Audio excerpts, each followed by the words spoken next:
జన్మ పాపమైన కర్మ పాపమైన మనకి ఎట్లా పోతుంది ప్రియులారా? మానవుడు పుట్టుకతోనే పాపి, నీతిమంతుడు ఎవడో లేడు అని బైబిల్లో రాయబడి ఉంది.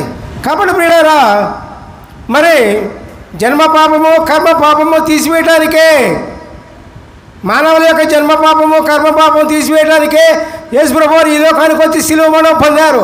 దేవునికి స్తోత్రం.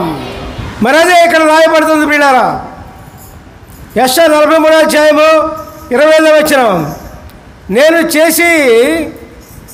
నేనే నా చిత్తానుసారముగా నీ అతిక్రమములను తుడిచివేస్తున్నాను, నేను నీ పాపములను జ్ఞాపకము చేసుకొనను.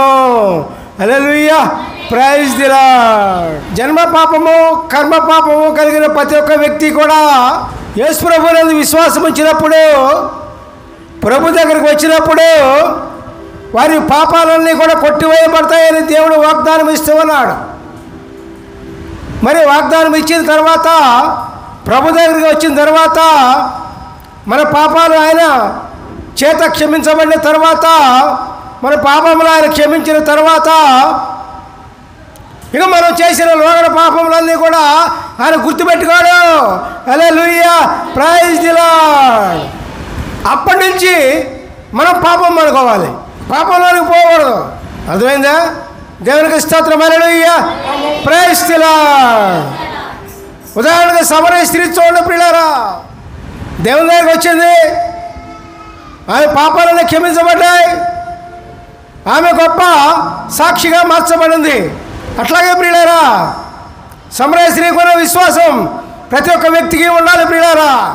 ఎందుకంటే మాట మాటకి నేను సమరయ స్త్రీ గురించి చెప్తా ఉంటా. ఎందుకో తెలుసో ప్రియులారా, ఆమె దేవుని కోసమే ఎదురు చూసిన స్త్రీ, గొప్ప స్త్రీ అండి. కాబట్టి ప్రియులారా, ఆ సమరయ స్త్రీ లాంటి విశ్వాసం మనకు ఉన్నప్పుడు ప్రియులారా ఏం జరుగుతుంది? మన పాపాలన్నీ క్షమించబడి మనం ఒక గొప్ప సాక్షిగా మార్చబడతాం. దేవునికి స్తోత్రం. హల్లెలూయా, praise the lord, praise the lord, praise the lord.